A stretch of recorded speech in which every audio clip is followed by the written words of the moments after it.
Hi, we're going to be going over exposure. Specifically, read this if you want to take great photographs by Henry Carroll. And here we see an extremely important page from the book. And we've seen other versions in our class of a chart. And here we want to focus on shutter speed. We know that if we have a fast shutter speed, we capture motion like the wings of a hummingbird, or we have a blurred motion. I just got it the opposite way. If you want to see a blurry image, on the left, right here, we have it here for 1 second exposure where the image is blurry. But if you want to capture the individual wings clear and sharp, we have 1/2000th of a second. On the left side, more light enters the camera, and you use use with narrow aperture and a blur movement. Compare that to the right. Less light enters, and you use a wider aperture to freeze motion. The next option we have is wide and narrow. So we have either shallow and deep depth of field. At deep depth of field, or in this case, referring to narrow at f/22, less light enters, and you use a slower shutter speed and a deeper depth of field, more in focus. Compare that to f/22, and you can see only the elephant in the foreground is in focus, but the elephants in the background are blurry. More light enters the camera, and you use a faster shutter speed. You have shallow depth of field. Less is in focus. The third line is we have the ISO sensitivity. At 100, there's less sensitive to light, and you use a brighter conditions and less image noise. Now remember, ISO in a digital camera is like the equivalent of film. Back in the day, we used to use film, and we had cartridges, 400, 100, 800, and those represented the higher the number, the more sensitive the film was to light. But the higher the number, it also became more grainy. Now in this case, the higher the number, the more pixelated our image becomes. Let's look at 1600. The more sensitive to light, use in darker conditions, more image noise. And here we have ISO 400, which is suitable for an overcast day.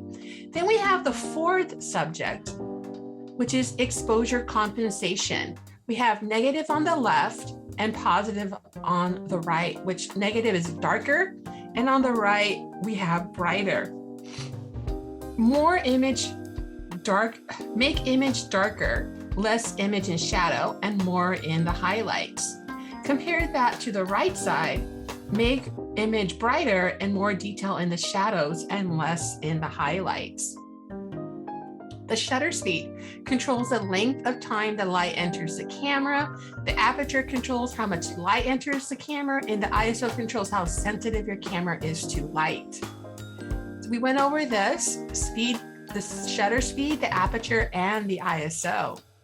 The good exposure modes. There's P for program, S and TV for shutter priority, and A for aperture, and AV for Canon. So S is for Nikon, TV for Canon, A is for Nikon, and AV for Canon are the only modes that you need to get familiar with to take great photographs. These are the good guys. They help you unlock the creative and achieve the results you want. You'll get to know them better over these next pages. So as we go through, we'll get to understand how to control the aperture, the shutter speed. These are the presets. These are kind of like not thinking. These are the things that we're not going to be using in this course. The science modes. These are modes represented by the picture, like a mountain or a running man. They're junk. We don't use those. We're past that. We're going to be getting to the good parts to control your camera. The analogy I'd like to use is when you're learning how to drive your car. You don't let your car, you don't put it on a preset and let the car drive wherever it wants. You control the car in the same way that you control your camera. You don't let the camera make a decision, you make the decisions for yourself. Very important to understand this chart. Once again, the shutter speed, the aperture, and the ISO, in addition to the exposure compensation. I know this is repetitive, but the shutter speed controls the length of time the light enters the camera. The aperture controls how much light enters the camera, and the ISO controls how sensitive your camera is to light. So we saw these already. The ugly, the full auto, is for quick snapshots, which often turn out looking nothing like intended. My goal is for you to take amazing photographs and to get what would be a snapshot into the next level. And to get to the next level, you have to be able to control your camera. It's okay to pee in public. When you're starting out, one of the best modes, according to Carol, is to use P, which is a program mode. P stands for Posh Auto, or more accurately, program. This is the mode you use if you want your camera to sort out all the technical numbers and stuff. And unlikely the full auto mode, using P gives you a certain amount of important freedom. Firstly, using P means your flash won't automatically fire. This is good.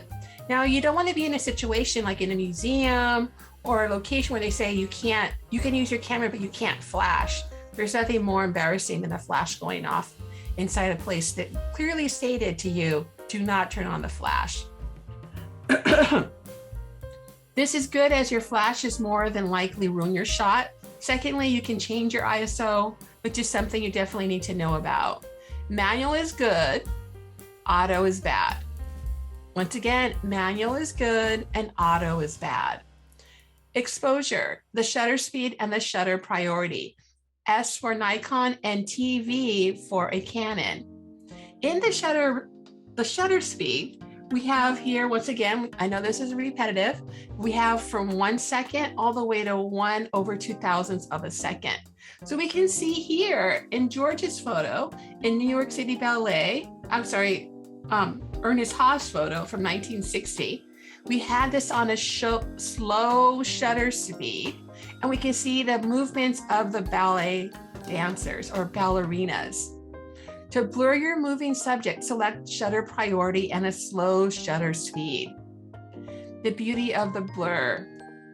Then there's light trails.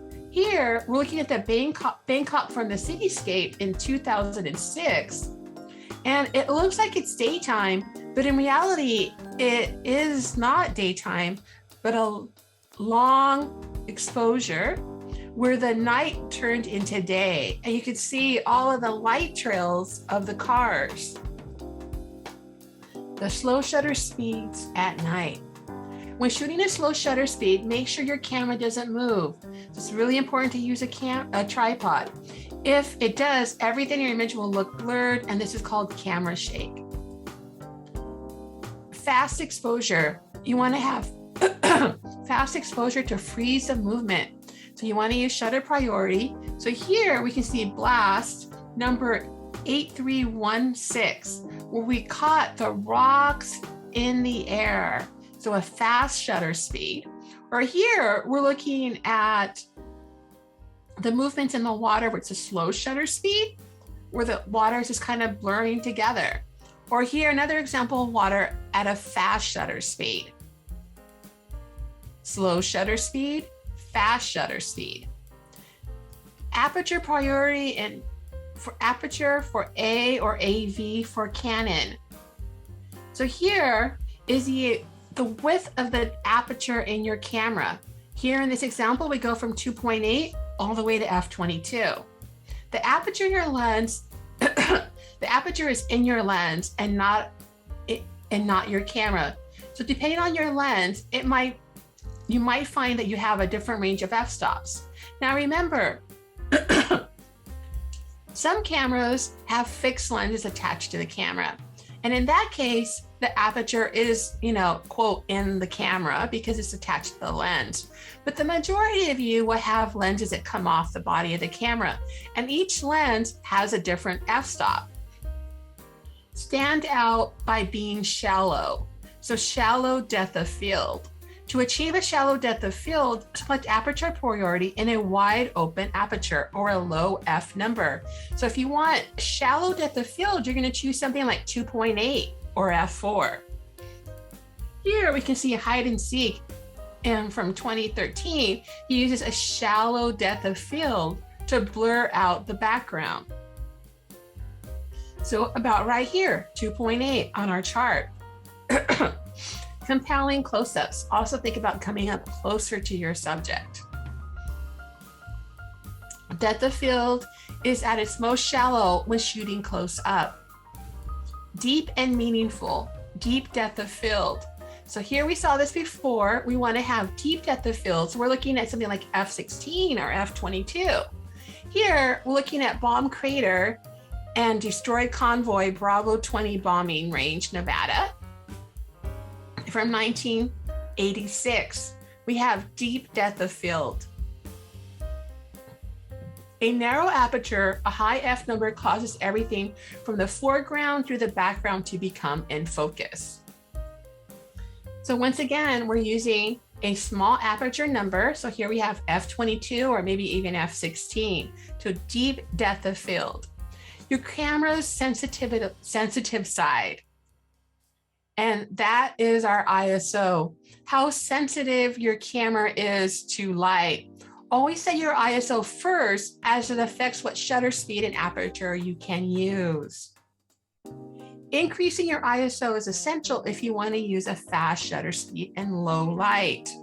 So here we're looking at Hyper number 3 from 2007 and how setting your aperture first that they did in the grocery store so they can have the correct exposure. So maybe they set the sensitivity to maybe about 400.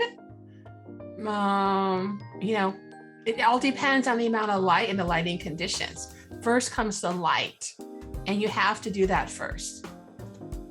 Manual for exposure mode.